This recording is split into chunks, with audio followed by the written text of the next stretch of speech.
प्रधानमंत्री नरेंद्र मोदी जी के बहुत चहेते हैं। उनके समर्थन में आप सबका आशीर्वाद मांगने आया हूं।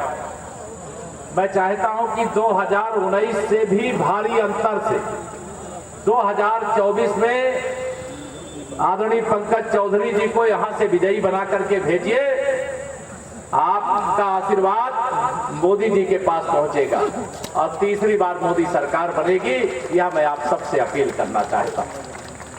हमारे मंच पर हमारे जिले के अध्यक्ष आदरणीय श्री संजय पांडे जी, जिला पंचायत के सम्मानित अध्यक्ष आदरणीय रविकांत पटेल जी, हमारे सम्मानित विधायकगण आदरणीय ज्ञानेन्द्र सिंह जी, आदरणीय जयमंगल कनौजिया जी, आदरणीय प्रेम सागर पटेल जी, आदरणीय ऋषि त्रिपाठी जी, हमारे पूर्व विधायक श्रीमान आवेंद्र नाथ द्विवेदी जी और श्री शिवेंद्र सिंह जी, हमारे श्रीमान सिसवा स्टेट के अंकित सिंह जी, विधानसभा के प्रभारी जयप्रकाश उपाध्याय जी, अजय लाल श्रीवास्तव जी, राजन पटेल जी,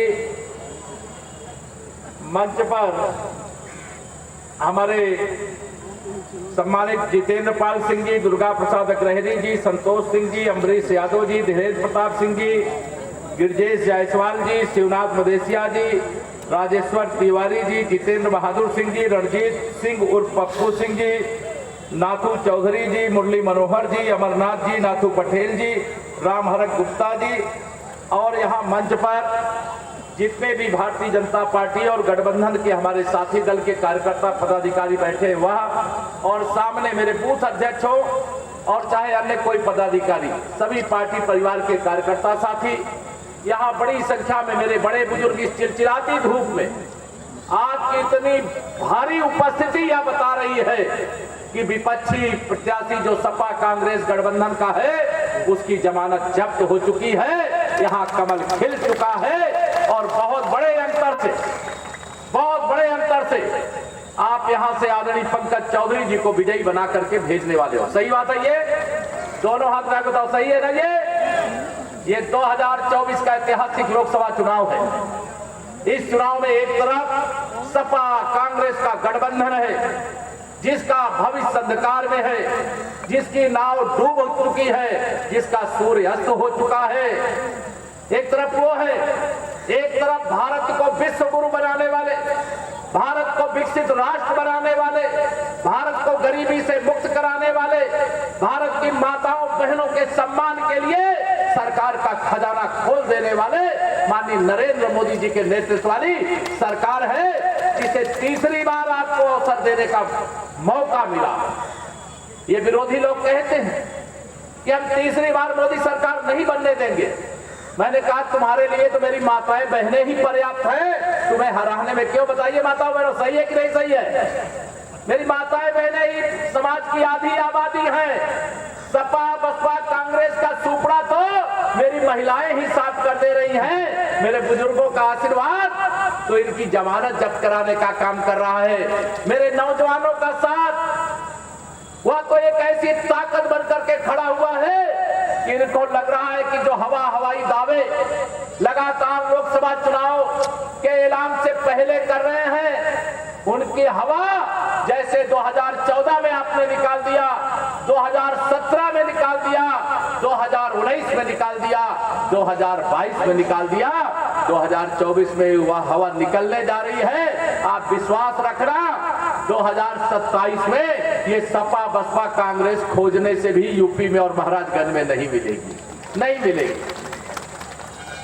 एक तरफ आप सब याद करिए, गुंडागर्दी और अपराध, भ्रष्टाचार, दंगा, जमीनों पर मकानों पर कब्जा करने वाले माफियाओं का दल है।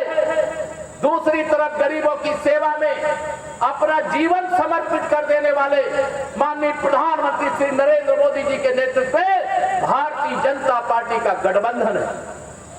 हमें फैसला इसी 1 जून को लेना है और 1 जून को होने वाला फैसला आज मेरा जो लोकसभा क्षेत्र है वहां मैं वोट डाल करके तब आपके पास आया हूं, इसके थोड़ी देर हो गई। लेकिन जिस प्रकार से इस भीषण गर्मी में मध्य मतदाता निकल करके अब की बार 400 पार, फिर एक बार प्रचंड बहुमत की मोदी सरकार बनाने के लिए हरियाणा से लेकर के दिल्ली, दिल्ली से लेकर के उड़ीसा, उड़ीसा से लेकर के यूपी, यूपी से लेकर के बिहार, चारों तरफ कमल खिला रहा है। उससे यह लग रहा है कि मोदी जी के नेतृत्व पर जो देश का भरोसा है, उस भरोसे को ये झूठ बोलने वाली ऑटोमेटिक मशीन कांग्रेस तोड़ नहीं पाई है। ये कहते हैं कि अगर मोदी जी 400 से ज्यादा सीटें जीत जाएंगे तो संविधान खतरे में पड़ जाएगा। अरे संविधान के दुश्मन तो कांग्रेसियों तुम हो, संविधान के दुश्मन तो तुम्हारा इंडी गठबंधन है, तुम्हारी ही सरकार है कर्नाटका के अंदर। तुमने वहां पर ओबीसी के आरक्षण पे डाका डाला, तुम संविधान की बात करते हो।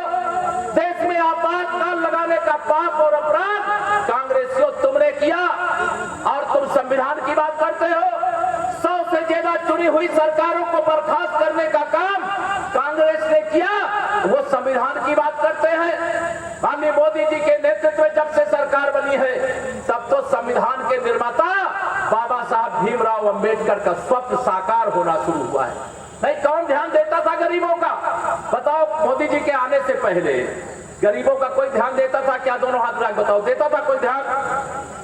भाषण तो चुनाव में कर जाते थे गरीबी हटाओ, लेकिन मोदी जी ने गरीबी हटाओ का भाषण नहीं किया, लेकिन देश में 25 करोड़ लोगों को गरीबी रेखा से बाहर निकाल करके मुख्यधारा में ला करके खड़ा करने का काम किया।